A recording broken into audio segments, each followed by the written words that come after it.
februar, pasti moraš. Primerljivi hektarji.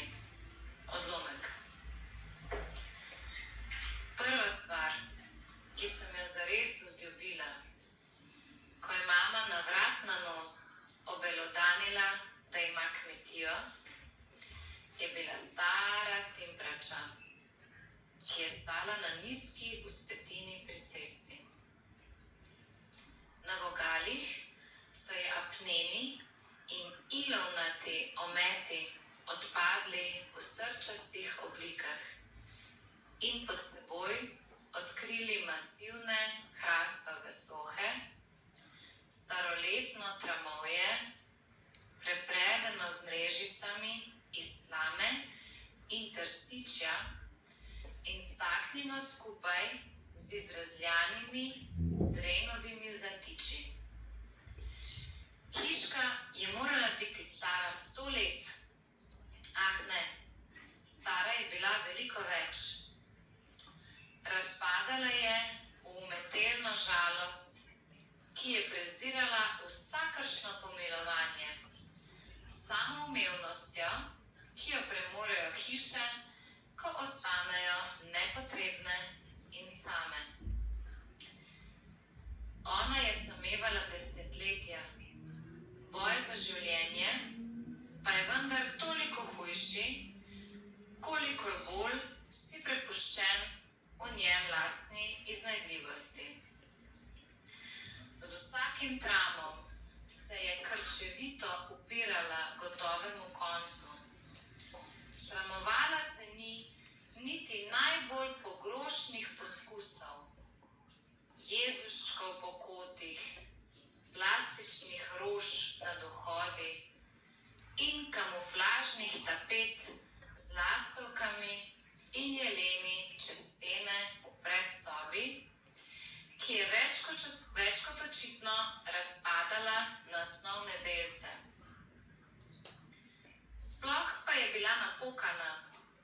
Spominjala je na zadnjo rumpelkamro dotrajanega sveta, kamor so smrtniki od blizu in daleč romali s svojimi polivinilastimi culami, nabasanimi z nekoristnim časom, ki je šel mimo, z njegovimi nepotrebnimi pritiklinami, pupikami za hčere, ki so že zdavnaj matere z lastnim pubertetniškim otrokom, z njihovimi oblegicami za obhajilo in birmo, slikami domačega kraja in portreti tovarišev s cigaro. En sam ništrc in vendar koliko tega. Stara cimprača je dajala vtis, da se ne brani smetišča v sebi. Kakor da je brezkrajni odpad predmetov še zadnje, kar bi zmoglo držati skupaj njen temperament, načičkani vaški karakter, ki bi se mu nemudoma odpovedal vsak prikoličkaj zdravi pameti, a hiša je prhnela na Matildinih parah. In to je okoliščina, ki po nedoumljivosti prekaša vse druge. Kaj boš z obupanci? Iz razneženosti sem poklicala ljudi iz Berlina. Spoznala sem jih na nekem sejmu. Z velikimi panoji so razkazovali, kako po resnih šolah predavajo stroko, ki bi lahko pomagala v našem primeru. Hiše iz zemlje. Pridite, sem rekla. Hišo imamo, ki spominja na smrtno rano. Mora obstajati način. Ljudje so prišli in kar takoj začeli postavljati neprijetna vprašanja po nemško. Hoteli so videti ilovico, s katero je bila obložena cimprača. Ozrli smo se po kotanjah. Ni mogla biti daleč.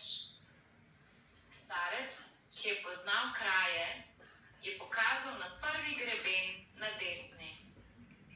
Tam, je rekel, tam smo kopali za vse hiše v dolu.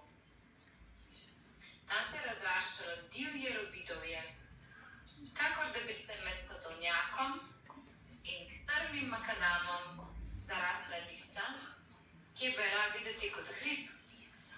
Že ves ta čas smo bili prepričani, da je hrib. Kucelj. Luknja je rekel starec.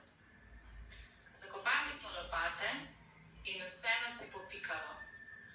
Divje robidovje se je prijemalo na hlače, na lopate, na golenih je puščalo krvave praske. In spet smo izumljali nečloveške jezike za človeške organe. Zdaj še po nemško. Potrebovali smo srpe in kosilnice in žage. Ko smo premagali prve obrambne linije in pokončali nekaj stoletnih grmov, smo se prikopali do zemlje.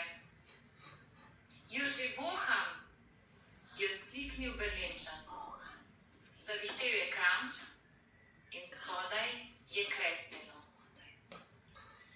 Vinske steklenice, avtomobilske gume, kovinske žice, keramične ploščice, cementne cevi, električni kabli, gumijasti škornji, azbestne plošče.